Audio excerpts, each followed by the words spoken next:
Welcome to the ID10T podcast number 1039, the Wizard Guitar Tour. My stand-up tour for 2020. It's 2020 now. Guys, we're living in the future. And also in the future is the Wizard Guitar Tour, which is going to a lot of places this year.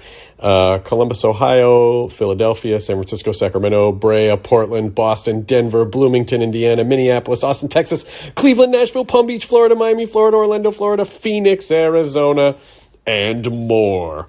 So if you go to id10t.com/tour, you can get ticket links for that. I would love to see you. The first dates are at the Columbus, Ohio Funny Bone in January, and at the end of January, Helium in Philly. So come on out and see the Wizard Guitar, my amazing guitar that was painted by my friend Bunny Reese, who's an amazing artist, and you should follow her on Instagram, Bunny Love Rocks, LUV. And hopefully we'll see you out there one of these fun dates. But now let's talk about you and the community corkboard for ID10T, like Dennis, who writes, I created a thing. He says, I actually created it 10 years ago. I'm a wedding photographer based in New Jersey, Dennis Pike Photography. I love what I do. I do weddings. I love love. I love taking amazing photos of people in love. And the best part about my job is the people I get to work with. I especially love weddings where a couple does things that is right for them and not because it's tradition. Have your wedding. I would love to shoot more wedding of the nerd and fan community. Special offer, anyone who mentions ID10T when contacting me will get 10% off everything. I will travel literally anywhere in the world. Seriously, try me. And of course, I am LGBTQ friendly. You can go to @DennisPikePhoto on Instagram or DennisPikePhoto.com or Facebook.com/DennisPikePhotography.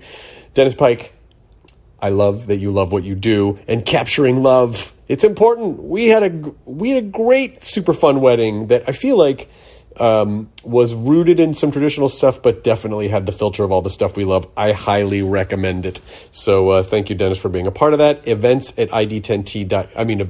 Actually, Dennis, that sounded like I was saying you were a part of our wedding. Thank you for being part of making good wedding memories for other people. And I'm sorry we didn't know you back then. Hey, sweetheart, should we get remarried so Dennis could take pictures of our wedding? She nodded yes. I guess we'll do another wedding at some point again in the future. What? We'll renew the vows. Just for Dennis. Keeping it alive for Dennis Pike. All right, this episode is Leanne and Steve Ford, and I was very excited to have them on because I am a huge fan. You know, we watch a lot. Here's what we watch in our house. A lot. These are the channels that we'll just leave on. Investigation Discovery. Now the Travel Channel, because Lydia likes to leave the ghost shows on. And HGTV. Tons of HGTV. As you know, we are amateur home restorers. And there's a show on HGTV which you haven't seen yet. If you haven't seen it yet, it's called Restored by the Fords. And I absolutely love it. Leanne and Steve Ford are brother and sister. And they restore houses. Like they bring back the kind of historical element that whatever these particular properties want to have. And I love that they preserve the history in that way. And I was super psyched they want to come on. And also, they turned out to be the coolest, funniest people. So Leanne and Steve Ford, Restored by the Fords, is their HGTV show. And they have a new book out called Work in Progress, Unconventional Thoughts on Designing an Extraordinary Life, and is available wherever books are sold. But, yeah, we clicked, like, immediately, and now we're friends. Now we, like, hang out and stuff. We're going to hang out and stuff. So I was so happy to have them on. Whether or not you like or understand home restoration, we're laughing a ton and doing lots of bits in this episode, but also there's some good wisdom nuggets in there as well. Actually, when I listened back, I actually wrote a bunch down that Leanne had some really good ones, and Steve too. So here we go. This is the ID10T podcast number 1039 with Leanne and Steve Ford. Initiating ID10T protocol.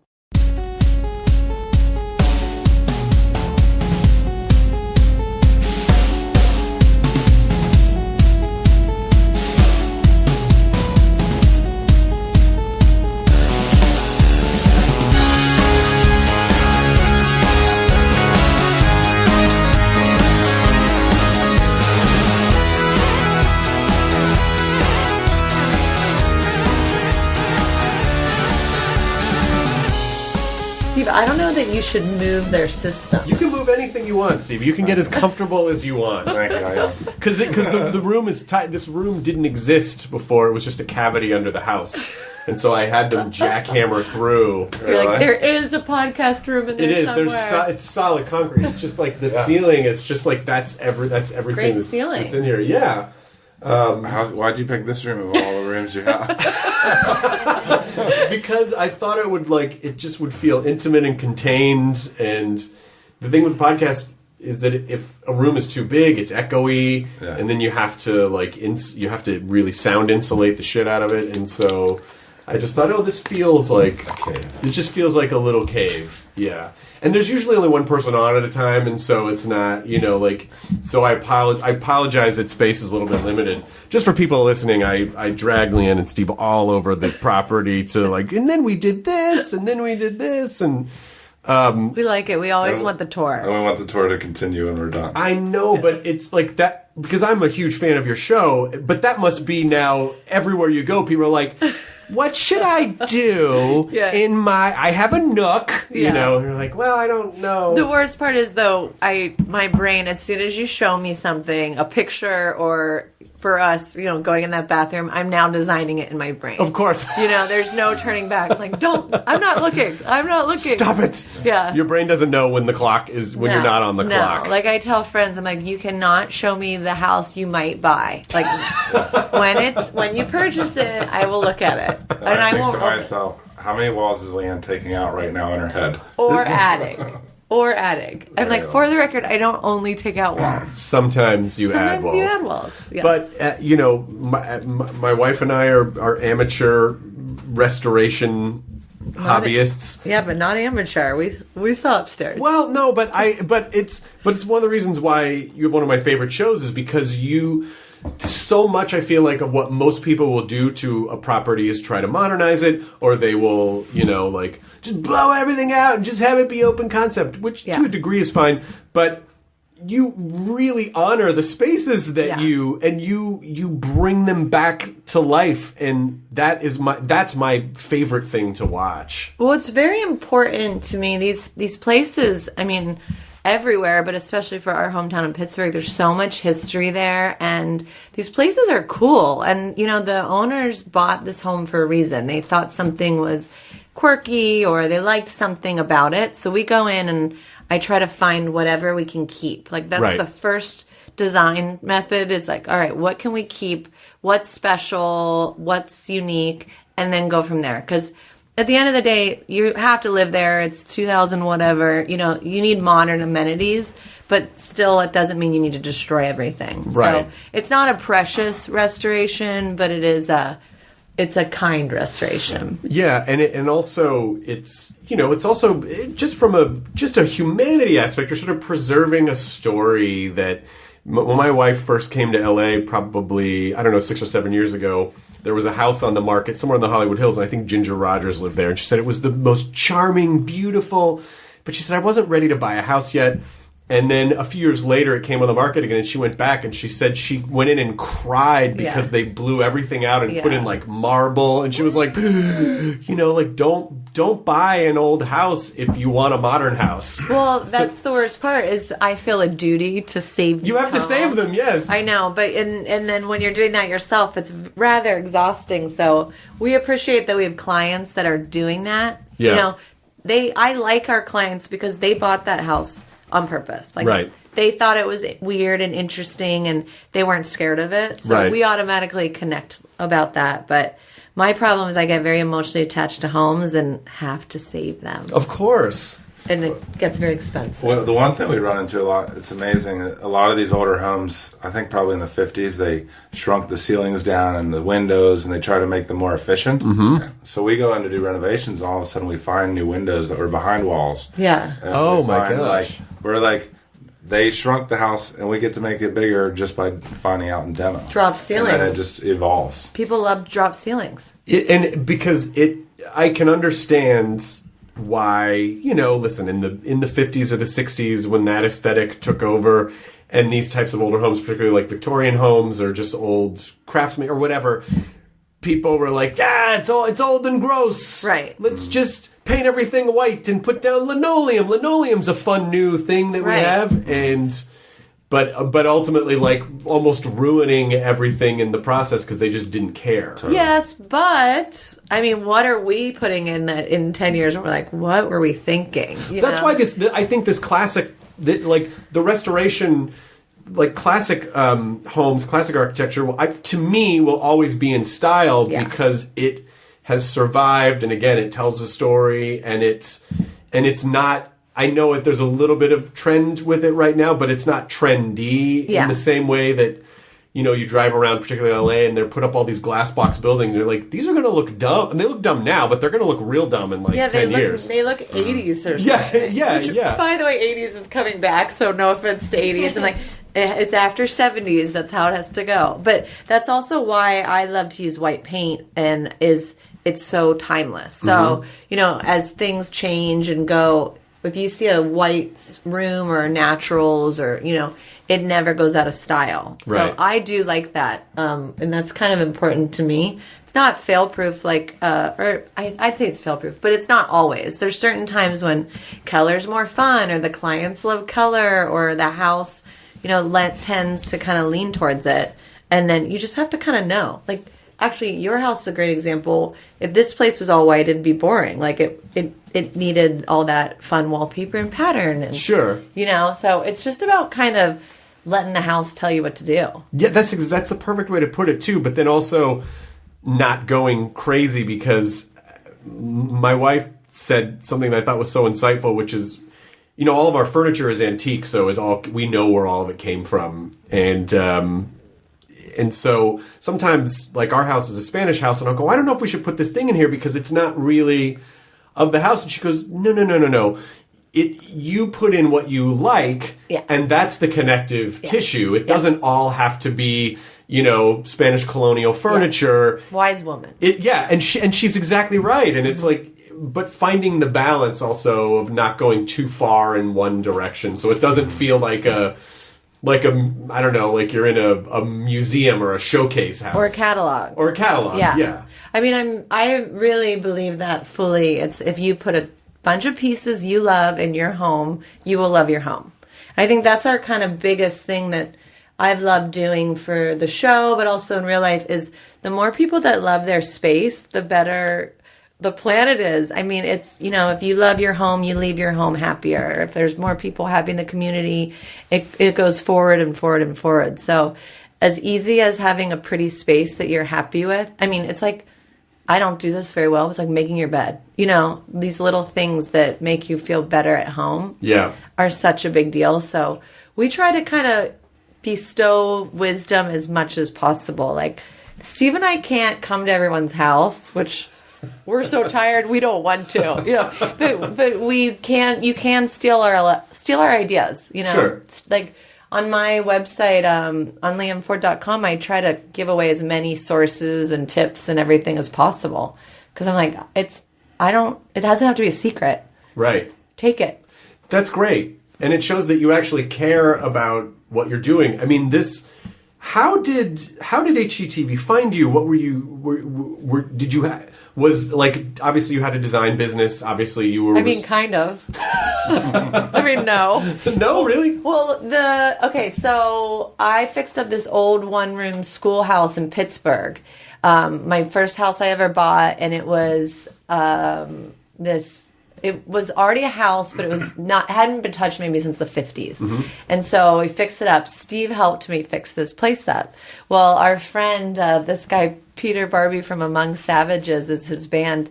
He told his buddy, just this random friend, what we were doing. His buddy was casting for HGTV shows. I mean, it's like friends of friends, right? It's all about the over beers conversations. Sure. So they called, and I talked to them for honestly years before it happened. And one time they kept on being like, what are you doing? Oh, your style's too cool. Never mind. Like, they come back and forth. They're like, hey, never mind. You're wearing a fur coat, or I don't know, whatever. Yeah. And I wasn't even a part of the picture. Steve was not. Steve was just my big brother. What were you doing at that point? I was just whatever came to What were mind. you doing, Steve? Kayaking? What year was that? I mean, I've been through so many different career paths. It's been wild, but like construction has always been a mainstay. Like whenever I ran out of money, I just started up in construction again. Yep. So, I tried different career paths over and over and over. I told them, hey, I work with my big brother if you're interested in that. And they're like, ooh, okay, we'll call you back. That's a good hook. Ooh, yeah. Yeah. They're like, genius. So, There is a career path where I lived on Leanne's couch and wanted to surf and ended up framing houses down in Long Beach for 2 years. So Oh, that's cool. it was like, I mean, is that a career path? that was my career path at the time. But so they said, yeah. So then we did a pilot, and they're like, okay, just do it how you normally would do it. I'm like, we don't normally do this. We had fixed up 2 houses. Steve had helped me on both of these homes, and now all of a sudden we were a company, and Steve's a general contractor, and I'm an interior designer, and it was totally winging it. Oh, wow. It was all about, I always say, I'm like, say yes until you get to say no. So we made it up as we went along, and literally, like, still making it up as we go along. That's really incredible because it also kind of lends itself to sort of what you were saying of just like, well, just kind of going along and seeing whatever happens and being open to possibilities. And now, I mean, it must be so mind-blowing to you that people are like, these pillars of the design build community, these experts, and you're like, all right, I mean, yeah. Hold on, let me Google it. Well, I think it's been fun to kind of see people getting and appreciating our style and aesthetic, because there's a lot of us. There's a lot of people that like cool, interesting design, that it's not precious, that it's fun and it's easy and it's easygoing. Yeah. I mean, I just think that there wasn't necessarily enough voices about it yet. So we're just kind of, we're just part of the gang. We just like cool things too. Yeah. It's been really fun. I mean, HGTV is such an awesome platform, and it's been really fun to do it with them. It is one of it is one of the remaining like destination cable channels that people will actually go. I mean, I do it. You just turn it on at like, when I'm traveling, if I'm in a hotel, just turn it on in the morning and just leave it on. And you don't get stressed out watching it? Well, the great thing about it is that it's like low stakes drama. Yeah, totally. Where you're like, where it's going to commercial. Uh-oh. Yeah. What's this? There's a pipe in here.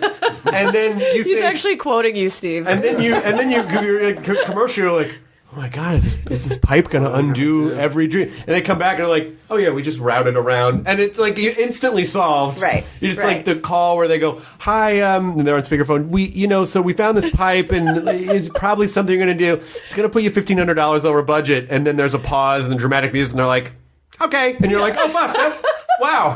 Oh, God. Okay. Thank God. Crisis averted. Like, it's all okay now. They just routed around the During the thing. commercial. It was all done. In 3 minutes, they solved this whole... Like, Meanwhile, Steve's actually crying in the corner. Legit, yeah. I know. We always are like, well, we aren't on Real World. Like, maybe that ages us, but we're like, we're not on Real World where you kind of, the personalities of like actually fighting and, being mad at each other. Like, Steve and I have probably got into it maybe really only 2 or 3 times with the camera around, and they thankfully edited it very well. Oh, like, good. You know what I mean? Like, you could tell we were mad. Leanne's made me cry on TV a few times. I mean, just once or twice. Just once or twice. Well, you cry from happiness too, so it's easy to make you cry. To be fair, there's a lot of types of tears. It's just total exhaustion. Yeah, that's true. How many shows are you doing simultaneously? Like, how many? I mean, season 2, we did 16. We were pretty much working on 16 projects at once. All in the same city? Yeah. Okay. Well, it's like design and in Pittsburgh. planning. Yeah, it's all Pittsburgh. So it's like your design, you start one, and then you build, and then you're building, and then you're installing, and like, yay, we just finished, we revealed it, and now we have to drive to the next location to start the next one, and like To be demoing. everything starts a week after. It's a lot. Yeah, I can imagine. And then, these projects that would take 2 years, we're doing in 2 months. Jesus. And then we stopped to film. Like, I always am like, we have 3 3 careers. It's like, I'm designer, I'm a contractor, I am a stylist and hair and makeup artist in my car, Yeah. And then I have to be an on-air personality Yep. to write the There's a script. lot going on. Yeah. What do you do, Steve? Just follow you around. What are you working on during this? But it's the interesting thing with construction and contracting is it's so amazing to me that it's not simpler than it is in the sense that I have a really great guy now. I have a guy, he's amazing and he's great and he's efficient and he shows up and he's not oppressively expensive.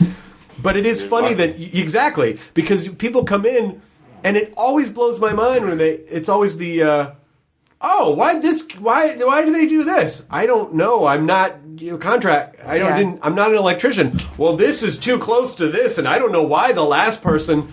Well, can you fix it? I mean, sure, I guess. And then someone else come in. Why did that guy do that? I don't know. He said the last guy fucked it. I have no idea. I know. It's all about the last person. But you would assume, like, isn't this standardized? Like, isn't there... You know what? And that's the thing is we try to do our best for our clients, but, it's like a house is a moving thing. A house is a living, breathing thing. Yeah. Right? So just like how we have to cut our nails and our hair and stuff, these houses are never ending. Mm-hmm. The project is never, ever ending. Yeah, and especially when you're working with old houses, you just don't, like, 40% of the picture is what you can see, and the rest of it is like when you open up those walls. Not even. Who knows? Leanne gets upset all the time because it's like we open up a wall and all of a sudden there goes the budget on that, and she had this bigger idea of how we were going to use that money. Right. And now we're stuck spending it on something that no one's going to see.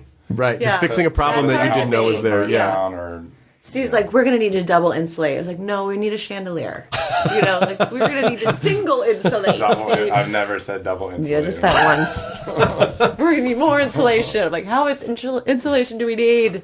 So you're shooting all these shows. Are you managing like 16 teams of construction teams? Or is it... I don't even know if I want to get into that. It just sounds like... You want to see him cry. It's, I went from a group of like basically 6 guys I worked with on a regular basis to just a whole lot of people. Right. And a lot have come and a lot have gone. And now it's down to like a trusted handful of people again. And in fact, you're a contractor. Ask him if he wants to move to is your guy available? He sounds great. Sounds great. Yeah, I can't lose him. It's because when you find somebody like that's good, they're usually really busy. Yeah. So it's hard to keep somebody that's good around. Right. And there's a lot of guys that are just not very good. But there's also, I'm kind of interested to sort of talk about like the balance of happiness versus like getting what you want. Obviously this path has been great. I assume it has been great for you both, but it's also like that thing of like, okay, well, yeah, I mean, I used to just sleep on my sister's couch, but now like things are booming, but what's the quality of my like life and my mind and my mental health and my physical health and like what's the trade-off and what sleep, a lot less sleep. I mean, the last couple of years it's been like 4 hours of sleep a night when we're filming. Yeah. Because we film and then we work and then I stay and work all night and then I go to sleep and we film and work. It's just the whole time. That's what it's like. The problem with being good at your job is you get more work. Right. So and you're not, and it's also difficult to. Most people when they start succeeding don't go, no, I'm done. Yeah, I'm good. Yeah, it's like, oh fuck, I should probably do that. Yeah, in fact we kind of need to figure that out, and it's kind of about being with projects, right? It's like, okay, we need to maybe take on less and give them more time, or quality of life is so majorly important to me. I'm a freelancer. I've been a freelancer my whole life. And I wanted a job that allowed for a nice life, not the opposite. You know what I mean? Like I never wanted my job to be my life. Right. So when it really shows up is when your job could be your life. Like when you're young and you get a job now and then, you're like, oh, I can go travel. And then when you have to say no to work to like sleep and travel, Yeah, that's hard. That's when you know that you really believe what you said about quality of life. You know, do either of you have kids? I do. Oh, that's a whole other. I know. And the whole season 2, I was pregnant the whole time. So we're doing 16 houses while I'm literally found out I was pregnant to 7 months. Oh my Yeah, gosh. she thought that was hard. Excuse me, wait, what? I'm sorry, what? Steve? Are you relating to pregnancy? This is an area we're not allowed to. That's a no-fly zone. I know. Once she found out that she was pregnant, things got a lot better. I'm so It all came back around. It all That's came like back my around. husband. We had friends over, and I'm so big. I'm 9 months pregnant, and he's sitting there with the glass of wine. He's like, "Pregnancy's been easy."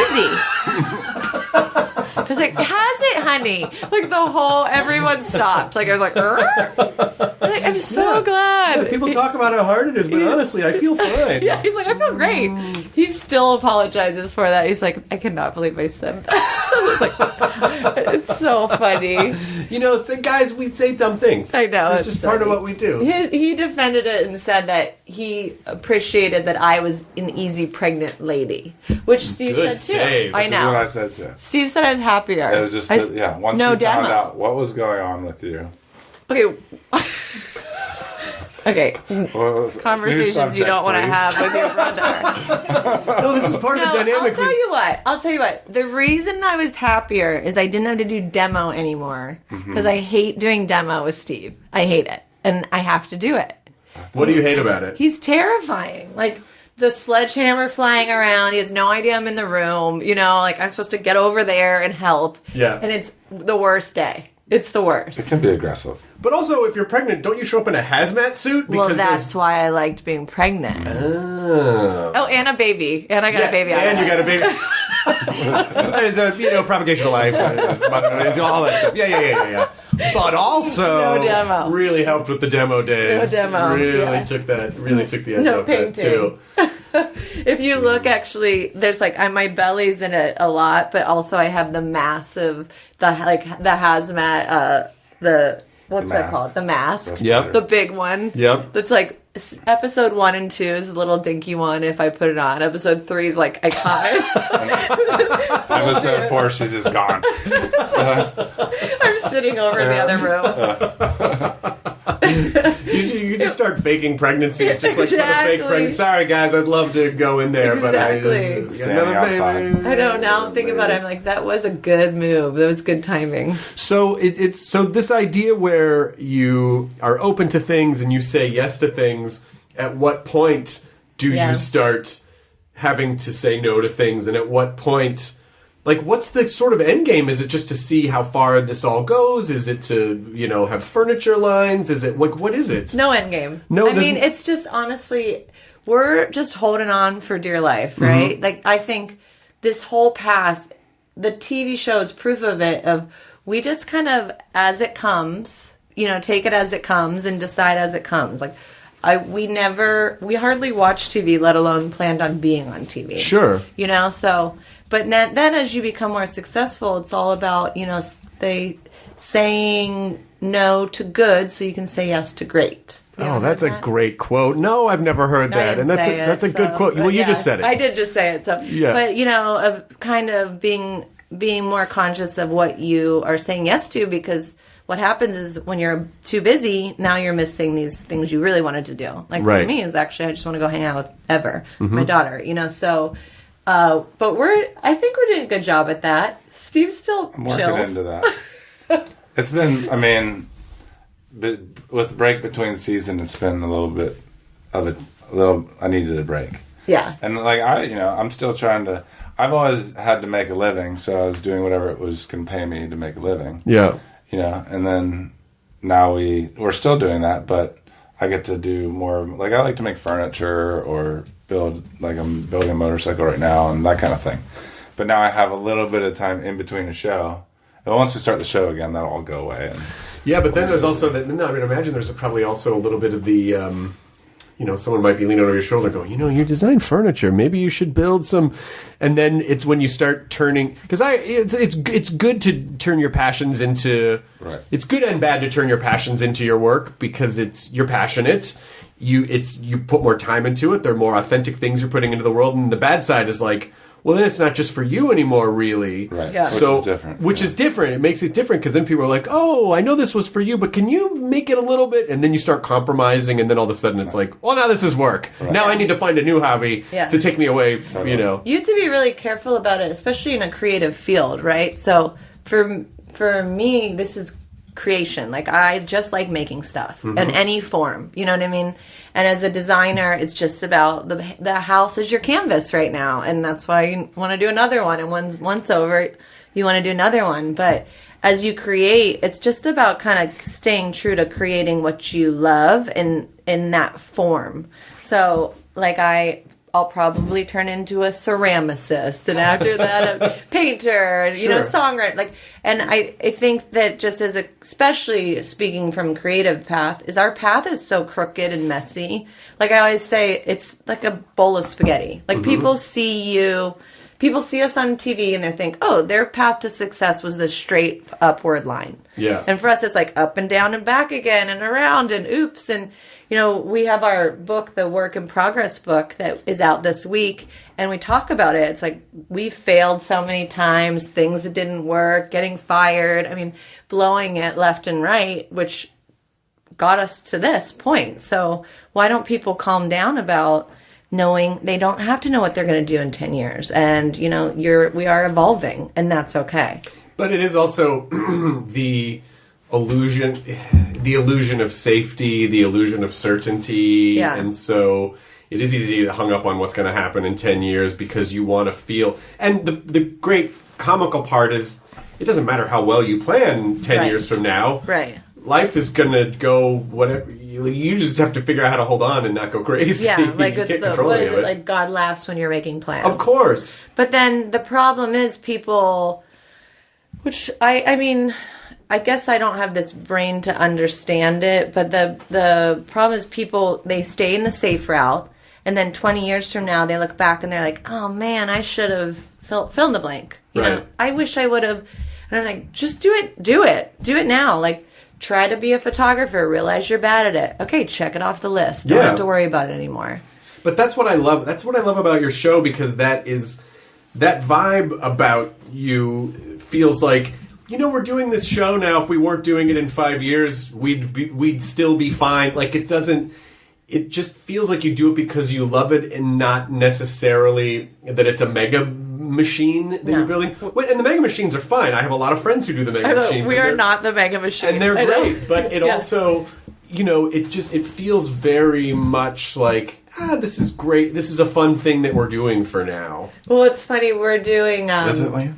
Is it getting... It wasn't until my brother signed on. I was like, man, I really messed up bringing him into this. No, but we're doing a show called Rock the Block, which is on HGTV right now, and it's for designer women, and then we have like our +1, and Steve's my +1 on this but we're all doing the same house however we want. Mm-hmm. So these other women who I love, it's been so much fun. It's Allison, Victoria, and Jasmine Roth, and Mina Starziak-Hawk, and me. And they're so competitive, and they're so stressed out. And it'll show scenes of them all angsty, and then it'll flash to Steve and I, like, putting the light on our heads, and, doing. Is everyone doing a different room? We're all doing a different house on the same block. Oh, a different house on the same block. And they're all new houses. Mm-hmm. So we kind of it's a blank slate. So it's funny. And I was like, Steve, see? He's like, he didn't realize how chill I was until he saw how anxious people can get about design. In comparison. Right. Well, of course, because it's, the stakes are high. Don't let that go to your head, Leanne. Jeez. Okay, I like how chill is the only compliment you've ever given me, and it can't go to my head. So what I hear Leanne saying, Steve, is that she feels misunderstood by her use of the word chill. And I like that. This is what we need. We need some therapy.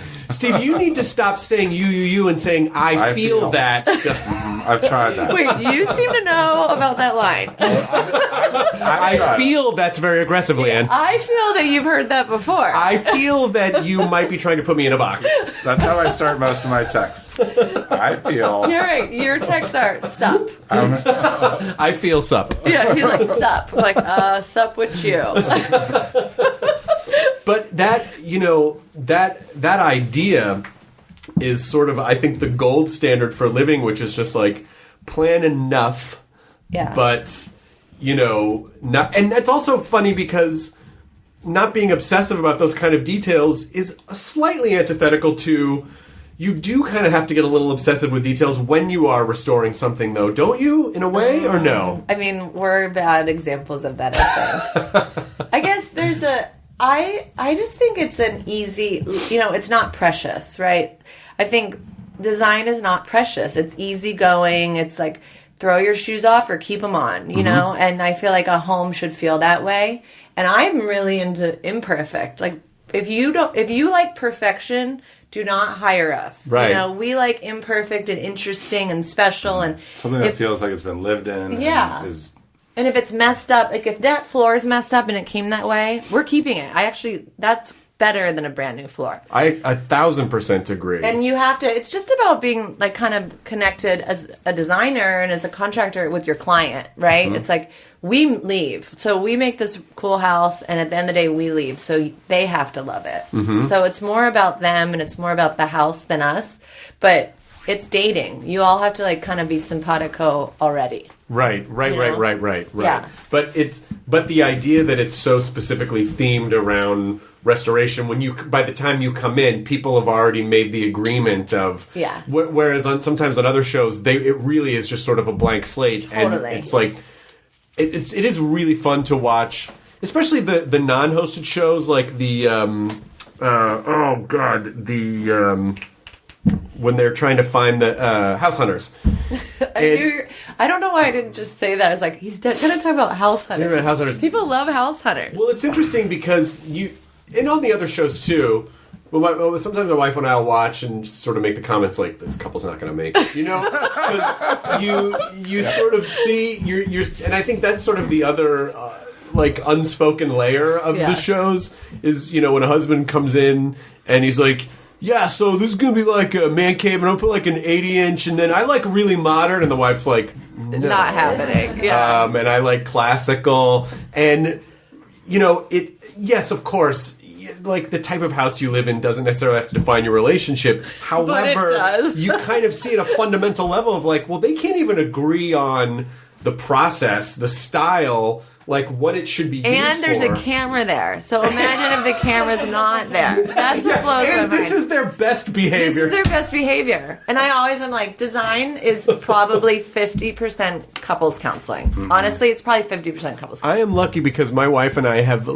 the exact same aesthetic. Yeah, that's exact same aesthetic. And if you want to sleep in the same temperature and if you have the same design aesthetic, I think you really have a long. I just didn't. It didn't really occur to me that, you know, like when we moved in together, and then people were like, "Oh, does your wife like all your weird shit?" And I'm like, "No, she has all the same weird. We just have double the amount of weird shit." And they're like, "You have no idea how lucky you are." And I was like, "Oh my, I guess I was taking that for granted." Of course, yeah. She's not making you throw it away. And I'm not And so it's that idea that people would actually fight about, like, oh, that shouldn't. And you want this and that does really affect your relationship because your home is like that's where your roots are, you know? It's funny too, even being on TV, like, so Steve and I are glad we're brother and sister because if we're annoyed or, you know, you can feel the tension on camera, you're brother and sister. Nobody cares. You know, they're like, oh, yeah, working with your just siblings. Yeah. Yeah, but like when you see a couple on camera and they're tense, you're analyzing it fully. Oh, my God. And you're just mapping out all the microaggressions. And like, oh my gosh, microaggressions. Yeah. Where you can just, and I'm sure some of them are like edited, you know. It is ultimately, it is docuseries. And so it's, you know, they're shooting a ton, they're creating storylines, but still, like, you can tell, like, when a husband, like, throws a snarky like, yeah, well, we'll see about that. You're like, oh boy, oh, that's not. It's like usually about throw pillows on the bed. I feel like, and it's not really about the throw pillows. It's never about but the it's throw about pillows. something else that they never resolved. Oh yeah, totally. You know, It's never about the throw pillows. I mean, you're not allowed to eye roll your wife or husband. That's not. I don't think you're allowed.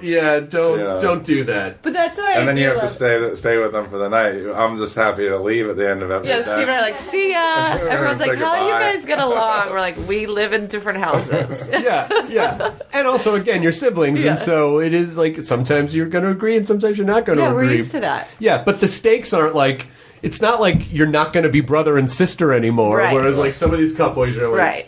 oh, I give this like 3 months. Totally. Yeah. So we're glad to like that we can stay out of that. And plus, people, I think, either have a sibling and get it, or they want a sibling and Right. and they like, so they like watching the sibling dynamic. But on a restoration show, again, the people who are living there have already made the agreement that they want the place restored, or they wouldn't Yes. be on a show called Restored by the Right. foot. You know, like. But we also have said no to taking on projects if we could tell that they're trying to save their relationship.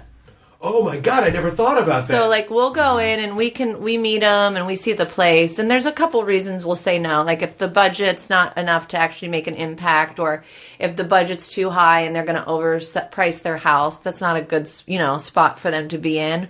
Or if they don't like each other, Right. because we're like, whatever we do, you're not going to like it. Like we're not going to help with what the problem is. Because you don't like each other. Yeah. You have to like each Yeah. other, and then you can love your home. Yes, yeah, and it's so true. We're like, we can only help this so far. We can only go so far. We can restore the house. This relationship Yes. might.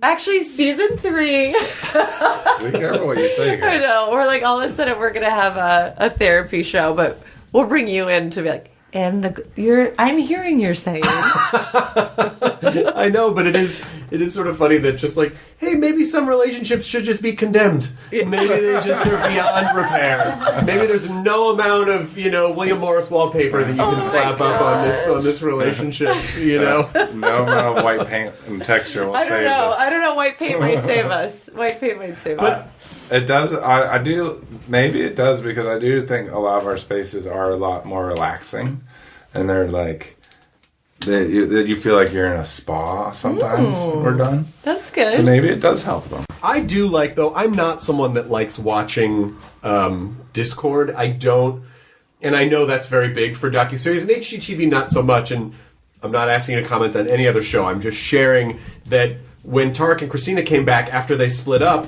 it was uncomfortable for me to watch, because it's like, oh, I don't want to watch people like kind of like snarl at each other.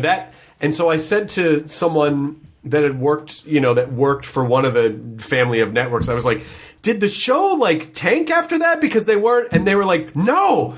It's people, and I go, People liked it. really? Like I just like watching people get along. Yeah. Like, See? yeah. You're rare, I think. I think so. Like when Lydia and I watch Naked and Afraid, I hate when people like go at each other. It's like, work together. Why are you watching that one? Have you ever watched it? Oh my God. No. If you want to talk about like human dynamics, people being thrust into my crisis, God. watching their true character be revealed, it's fascinating. And what a show like that even more so tells you is that when you strip all the other stuff away, who are people and how do they succeed? And also, like, the most chest beady, like, braggadocious, douchey guys always tap out before the 20. They spend 21 days naked and afraid. Are they not allowed to make clothes out of like leaves? They can make clothes out of leaves. They just can't bring them. They can only bring one item, and it's I've usually never seen anyone make any clothes. they make clothes. They make walk around with shoes. a blur the whole time. They make shoes. They'll make loincloths. They make.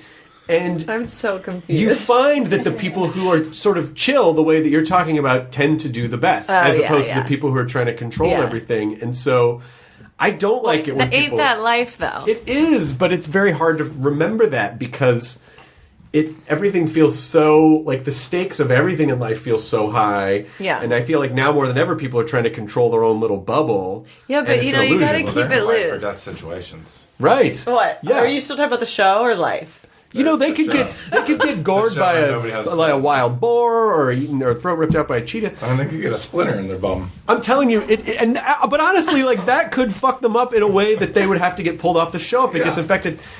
I know you don't have time to watch TV. Give the show a chance. It's fascinating. It's I'm fascinating. definitely not watching that show, you two. It No, is neither. fascinating. I actually, that is why I like HGTV, is the drama is it's so minimal. Like when I would watch Disney movies, I would fast forward through the scary part. Right. You know, like when the dad dies in Lion King. Like, okay, Right. I know he dies. Let's just get on to the Spoiler. No, I'm next- kidding. Everyone knows the movie. Let's get on to the good song. You know, I don't like it as entertainment. That's why HGTV was so fun. It's like the paint came wrong. The paint color came wrong. Right. The pipe. Right. Yeah. But it's all going to be fine. But it's all in 20 minutes. It's fine. Luckily, no houses have collapsed yet. You know what I have to... Oh, God. You know what I have to say, though, is our producer, Mary Beth Anderson, who's so awesome, she said, I like to think about, in every hospital room in America, they're watching HGTV. Right. And she's like, they're like, they just need an escape. They need something fun and easy. Yeah. And, maybe a giggle along the way. And that's what we're providing. I think it's healthy to watch people getting along because it also says, like, at a time where people can be so polarized and, the stakes are so, like, if you don't 100% agree with me, you're a piece of shit, and now, like, having people like watch people get along, I think is vital, Feels teamwork, good. collaboration, Yeah. good feelings, Totally. And like, it doesn't have to be anxious. Not everything has to be angsty and stressful and oh no. And actually, like, that's one of my favorite parts. Like, Mary Beth and Vince and Mike and Hannah, like, that's the people our that crew. make our show. That's Yeah. our crew. And Leanne and I. And then all our construction people, of course, and designing.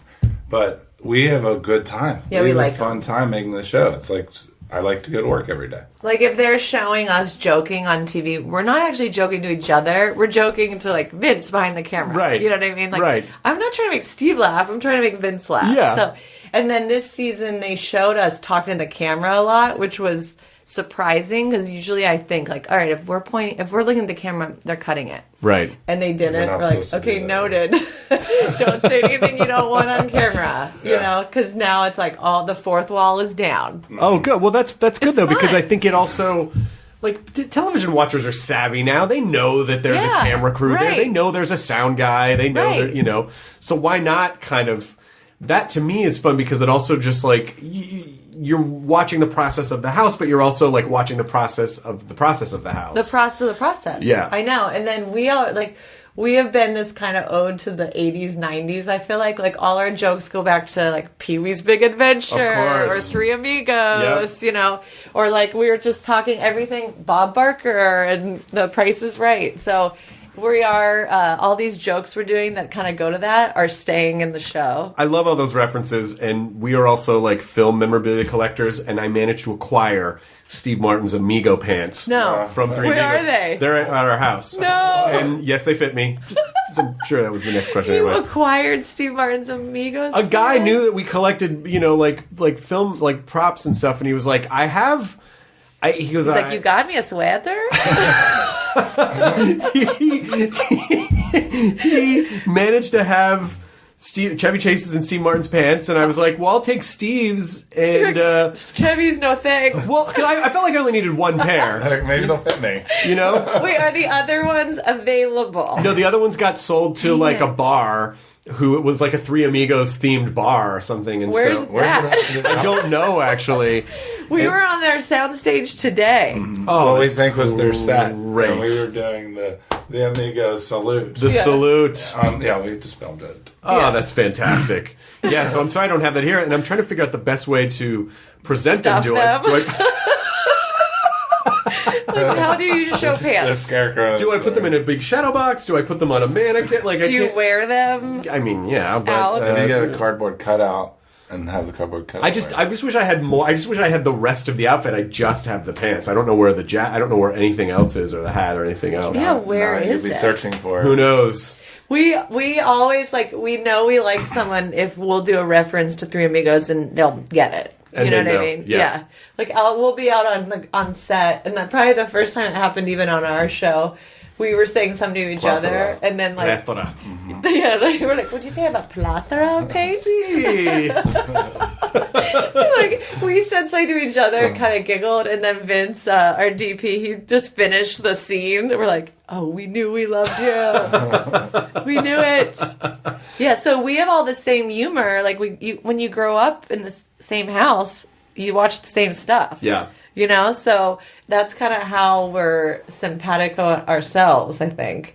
Well, also, I think, now that HGTV's been on for so long, I think they really are like, oh, we need to cultivate the personalities because it... Yeah, they're ready to rumble. Exactly. Yeah. And the more people watch your shows, the more they want to get to know you and the more they fall in love with you guys. And so... Let's hope so. Yeah, and so because you really do become like...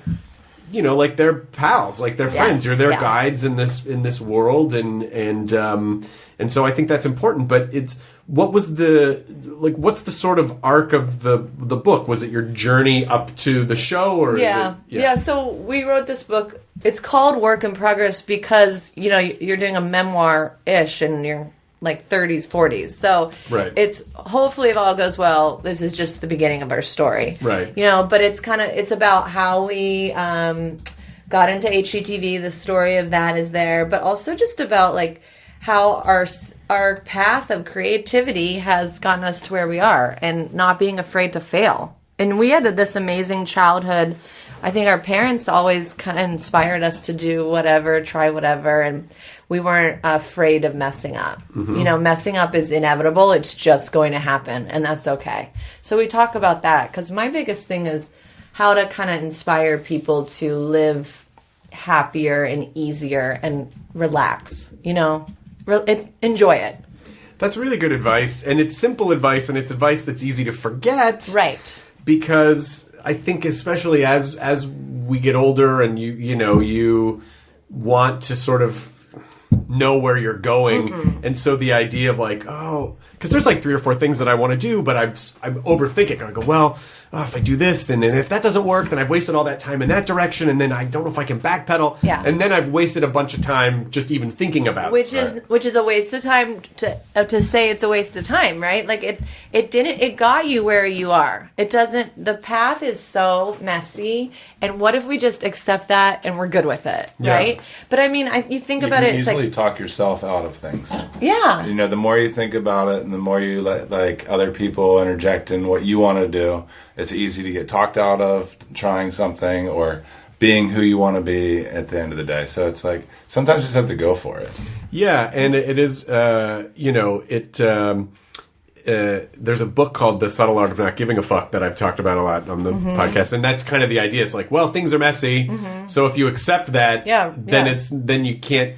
Isn't it like when you get hit by a car? If you know it's coming, you tense up, and then it hurts more. And if you're in a car, if you don't know it's coming, you're like can relax. Then you're totally fine. You do a double flip, you land on your feet, and you walk off like a cat. Exactly. Yeah, exactly. So that's about life. Just like don't tense up before you get hit by the car. So if you will get hit by the car. So if this podcast is in your AirPods and you're crossing the street and not paying attention, and you see a car coming, just go live. Just go live. Yeah. But look up. Yeah. I mean, disclaimer: do not accept advice. Exactly. This does not count as legal. Yeah, we are designers. Yeah. But I mean that I feel like there's a chapter in the book that says ignore everyone, which is literally including us. Like everyone will give you advice on trends. Everybody will give you advice. Everyone will comment on social media. Ignore them, and just do what feels right and good to you. And it sounds so normal, and people need to hear it over and over again. Yeah. It's very important to me. I feel like, Julia Child didn't even know she could cook until she was 36 years old. Like Van Gogh didn't pick up a paintbrush till he's in his 20s. Robert Frost didn't become it was in his 80s that people started caring. Yeah. Frank Lloyd Wright, Falling Water, he was retired. He came back from it. And again, that's also that's also about being like result oriented and trying to control the result of something. But what would you say to people who would go, okay, yes, that's all well and good. I don't know what I want to do. I don't know. I have no idea. Again, I think that's I don't either. But you just do stuff. Just, yeah. Just do. I just do. And then I just do my best at whatever it is that I'm doing. And hopefully, so far, it seems to be working for me. And it also evolves a lot, like I was in fashion, which turned into fixing up a house, which turned into people calling me and said, hey, will you design my house? So I called my friend Danny. I was like, how do I design a house? Like, how do I be an interior designer? I just kind of, it always is this never-ending evolution. So what happens is we go to college and we're supposed to pick our major, and that's supposed to be what we do. Right. I mean, I'm totally preaching to the choir with you. You have 17 jobs that you do.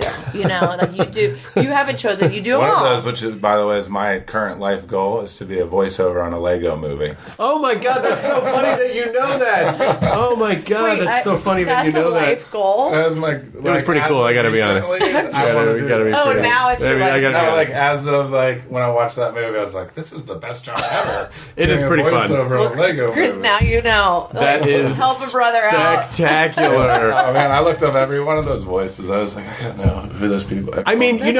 honestly, of all the people that they should let do a cameo in a Lego movie, it should be a builder. It should be a fucking builder. I hope they're listening right now. I mean, come on. Come on. Oh my gosh. It makes all the sense in the world. Steve, what if that parlays you into your next career? Of voiceover superstar. Yeah. Well, Steve was an extra in Dreamgirls. What? Yeah. Yeah. Steve has many. I He's also I had a little background thing I did for a few weeks when I was living in LA, framing houses and background acting. Oh, that's really There's cool. actually a whole. I was in a plethora of shows and movies. Of course, a plethora.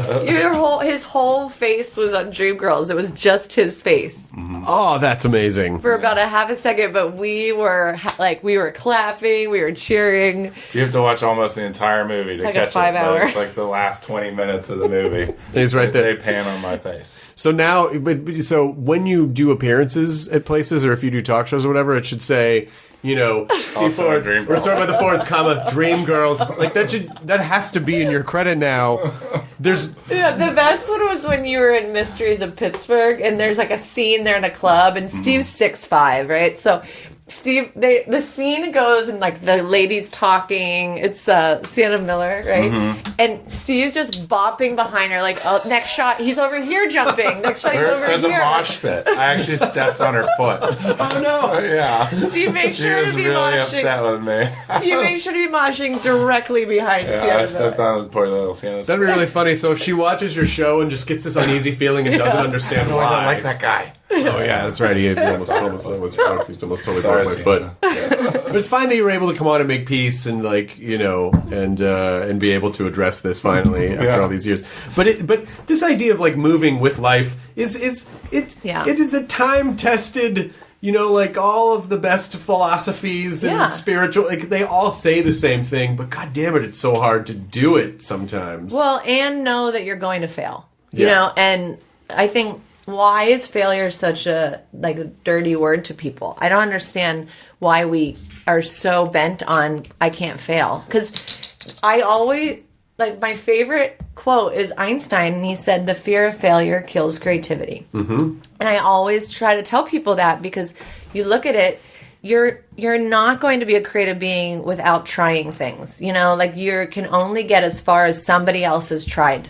So if you want to keep moving forward and pushing it, for us it's in design, if you want to try new things, you have to be down to mess up. Right. And you make yourself nervous. I mean, I'd say we've never done a project where there wasn't a point when I was like, oh no, what should we do? The light comes and it's so massive. And I'm like, oh, we ordered the wrong. And then we put it up and I'm like, it's perfect. Yeah.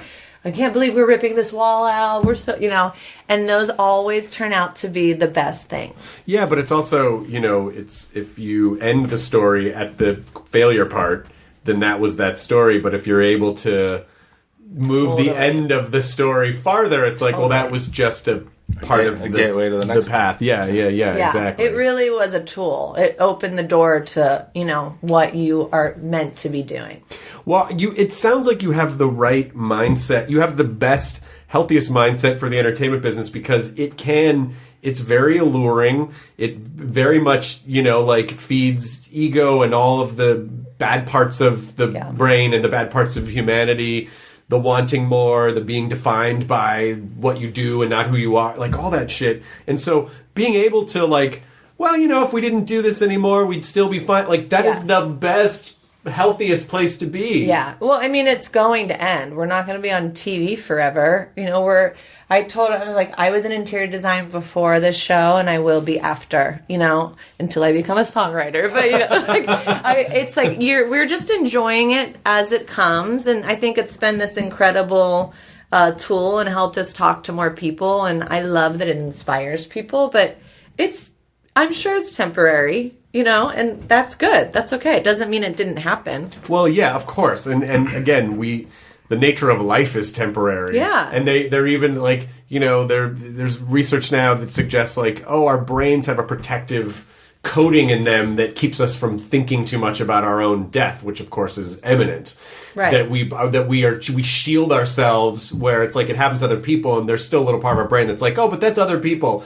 And it's like everything we do is like it's all temporary. Right, which is actually, it sounds morbid, but it's very freeing. Of course it is. You know, it's actually a great way to think, is kind of the whole keep it loose, right? It is if you kind of relax and enjoy it as it comes, it makes things much happier. Yeah, because it's, you know, obviously good things and bad things are going to happen. You know, like everyone's going to get bad news at some point in their life. And so if you, and I'm not saying I'm good at this, but if you can either stress about it the whole time and you'll still get the bad news. Yeah. Or you can not, and, you know, well, and then not be miserable for that length of time. Well, I mean, we're only going to die one way. Right. But if you're worried about all the ways you're going to die 100 ways. Yeah, exactly. You know, like we're very creative beings in that way too.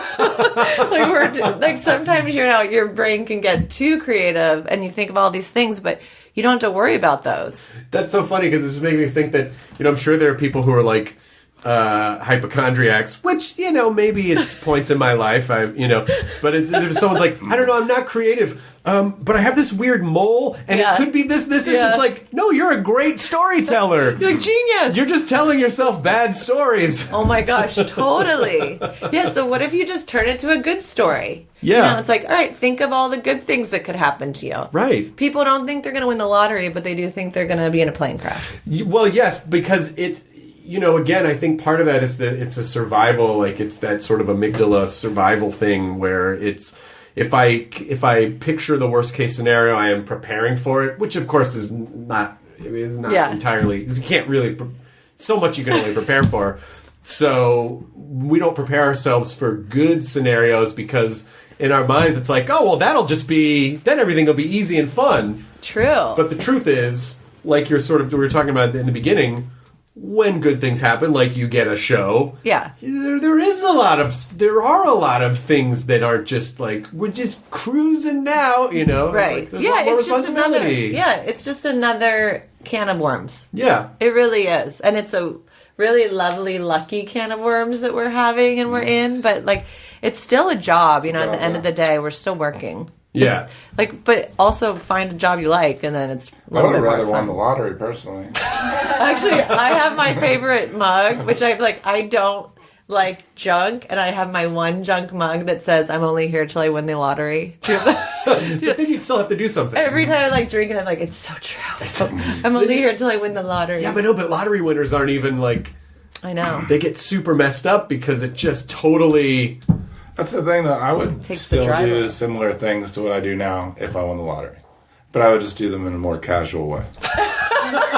I don't think if you could get more casual, Steve. I would sleep a lot more. That's so funny. I like that there's like, out there's a casual Steve. Like he's lounging right now. He's like, I would do them in a more He's got one hand, like just one hand in a pocket, you know, but then like a hammer, maybe. He takes out a cigar. 20 minutes. So, Casual. Steve's next book is called Casual Way. The casual ways of casual way with Steve. And then casual Steve. Just think about casual Steve. Yeah, we take naps every 3 hours. You're like, we get here, we're good. We're good. Yeah, we'll get this later. Oh my gosh. It's just sleeping on just a beanbag of $100 bills. It's funny. Sleeping is the most important thing to the Ford family. I'm realizing that's like our common theme to life. We love sleep. Oh, you're so lucky. I wish I could sleep more. If you sleep everything else is better. That you're absolutely right, and but I can't sleep more than like 3 or 4 hours at a time. What? Really? Oh yeah, That's terrible. Yeah, I know. So you have to think the rest of that time? That's the worst.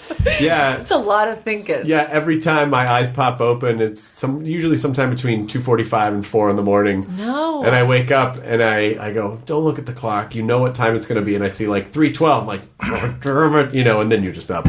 And you get up? And then what? And then you do all this stuff that you've been doing. I know, then you have 17 careers. This is why. All right. I get up and I go in the guest room because I fidget too much, and Lydia's a light sleeper. So I go in the guest room. I'll put on like a Twilight Zone. I'll just kind of sit there. Which helps you sleep It less. does. No, it helps me. Because I watched it when I was a kid. Oh, man. So it just like creepy. Yeah. It's Do you remember the nightmares one that where wake he you could up. only move his pinky? The Twilight Zone? No. Which episode of the Twilight Zone is that? He can only move his pinky? Twilight Zone. They thought he was dead. He could only move his pinky. Oh God, that's a nightmare.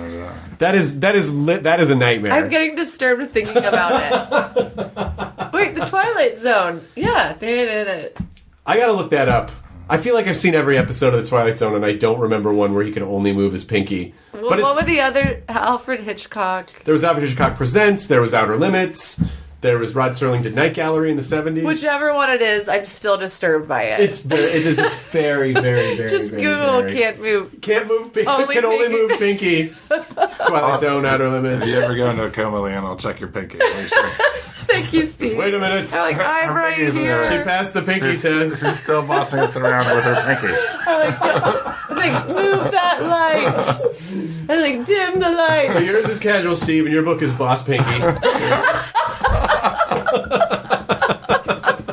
It's a Saturday Night Live skit.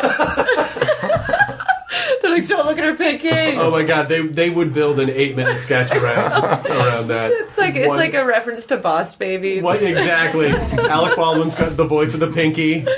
Oh my gosh, we have so many. I always write them down. So many Saturday Night Live ideas from HGTV, like from our show. Oh gosh, I'm like, there's so much good content. It's so weird. you should just do a sketch show on the side. Why not?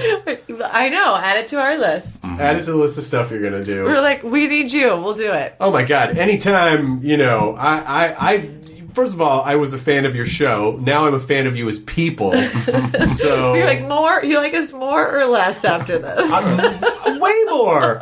Because, I got a sense of you on the show, and I always felt like, oh, they seem really cool. You never know, Yeah. television it can be very crafted. But, the other people I know, like, I love Drew and Jonathan. They are legitimately sweethearts. But, any docuseries on television, you still never know. It's still, like, a crafted, thing. But you are, like, exponentially cooler than I even thought you were. Oh, thank you. So I just appreciate it.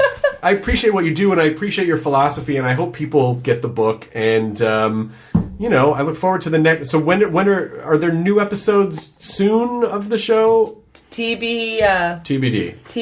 But Are we allowed to talk about it? I don't know if we're allowed to talk about it. But we're around. I'll say that. Okay, good. And you're doing this show about the The Rock of the Block's out right now. And that's been pretty fun. And we did the Brady And the Bunch Brady thing. Bunch house. Yeah, you did the Brady Bunch house thing too. And that was incredible. So all kinds of stuff. Ah, we're not going fantastic. anywhere yet. Good. And then any sort of parting words of what are you excited about in your own lives? You're building furniture. You're restoring motorcycles. Is that like kind personal projects? Personal projects. Trying to get some personal projects done. Yeah. A little me time right now. Yeah. What about I you? love me time. I got stuff going on which I am so excited to talk about, but I can't yet. Oh, I know. I'm sorry. I'll call you back. I'll call okay. you. Yeah. Give me a month or two. But also, it's. I'm sure having a baby has probably been The best. the best thing. The best. She's so chill. That's good. She's such an easy baby. Well, she's chill because you're chill. I'm so glad because we just hang around and smile at each other, giggle. I got to get more chill before we have kids. Yes, you do. they read off your energy. Yeah. You know that. Yeah, of course. They just like Is a sponge. Lydia chill? She's chill. Well, then you're good. Yeah, Lydia's totally chill, but it's also just not being so like, oh, they fell down. Is the baby okay? What I learned, honestly, probably years ago before babies were even in my realm, my friend was like, I don't know why my baby whines all the time. And I remember looking at her like, I do. It was the best parenting lesson I've ever seen. Like, my baby's so stressed. And I loved it. I was like, all right, noted. And it was the best advice anyone ever gave me. Did you point it out, or did you? I giggled. You just giggled. I like literally laughed, and then she's like, oh. I didn't even have to say anything. She's like, oh my gosh, you're right. Why does my baby check every mole on its body and think it needs to go to the emergency room? I don't know. Kids are weird. I don't know where they get this stuff from. Is something wrong with me? This kid's like, wait, there's something wrong with me. Yeah, like when little Ever falls, she'll hit her head and she'll look at me and I'm like, whoa, you're so good. She's like, I'm so good. Oh, that's great. As opposed to like, oh no. Yeah, because if you do that, then they get conditioned to... Oh, yeah. Yeah, like, get attention. Yeah. This is how I'm supposed to... Yeah, it's funny. We're all little, like, mind games. Yeah. Well, I can't thank you enough for coming on the show. Congratulations on the book. And anytime you want to come back... Yeah, we want to come back. Please. Tomorrow? Please come back tomorrow. Okay. The danger is I just don't want to bore the shit out of like just talking to you about all the renovation stuff that we're doing. And no, we can do it. What do you want to talk about? Let's talk about you. Yeah. Oh my gosh, no one's ever... This is unprecedented. I don't know. We're like, all right, second hour of the show. We're going to talk about... How do you feel? We're going to talk about moldings. Moldings, babies, and crying in your renovation. Well, yeah, because that's the thing is that like when we first started doing this house, I started doing some stuff, and then after a while I was like, no, because I didn't want to... I thought it would be too much to go through and strip off all the paint for like there were just thick layers of paint on all the wood. I'm like, well, just faux wood, and then afterwards, like, I know, just scrape it off. I know, I know. But you got to learn the hard way a lot of times. Like Steve's like that. He's so good about like, let's do it the right way now. And I'm like, but let's try a solution, But most of the time. Okay, not most of the time. Some of the time, my solution's dumb. Right? Yeah, but some... I'm glad you talked over when I said my solution was dumb, so that's good. He heard you. He said I was like, just taking it in. I'm like, you started talking too early, and you missed my second compliment. But you can't... But sometimes you just don't know until you see it. And I guess when you are an experienced designer, as you are, you get better at kind of going like, I feel like I know how this is gonna, so maybe let's take... But you also like have done a version of it in a different house. I'm like, I've done this like 10 times already. I know it's not going to work. Yeah. Right. Well, but then it works, so that's it. So you that's when we learn a new method after the 9th time. Like, I always like, Steve's the MacGyver of design, like construction. Oh, good. Anytime I say, can we do this? He says no. Like, he's really adamantly says no. And it makes me mad and sad and all emotion. But then I know the next day he'll come in and I'll be like, okay, so this is how we're going to do it. There's a lot of times like I'm every like, day, on every board. time. Yes.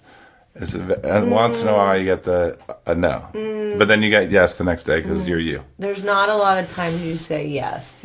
You mainly say no into yes. You were able to sort of craft and I just have to wait. I just have to wait. Yep. Which is like, that's like the way. He needs to come up with it on his own. Yeah, you're right, Leanne. See, it's working right now. We have had a plethora of fun times. We're like, the psychology going on here is, there's a plethora of psychology. What we have to do is the next time we come on, we have to rehearse and sing My Little Buttercup. Has the sweetest Smile. Dear little buttercup. Won't you stay a while? A while. Come with me where moonbeams paint the sky. And you and I might linger in the sweet by and by. So, dear little buttercup, with your eyes so blue. Sweet little buttercup, you're a dream come true. This is like right now they're dancing in the saloon, right? My little buttercup, I love you. That's can be for the outtakes. That's the. Do not there's no make better people- way to end the podcast. Than Don't that. make people listen to that. That is definitely staying in 100%. The end. Normally, if someone's like, I lost my train of thought, can you take that out? I'll go, sure. This is 100% Wait, staying I lost in. my train of thought there. No, well, we'll find it for you. It's totally fine. It's totally fine. Oh my gosh. Oh, that was amazing. To Ned. Thank you. To night, Ned. That's fine. Ned Niederlander. Good night, Ned. That's our end. ID10T scanning complete. Enjoy your burrito.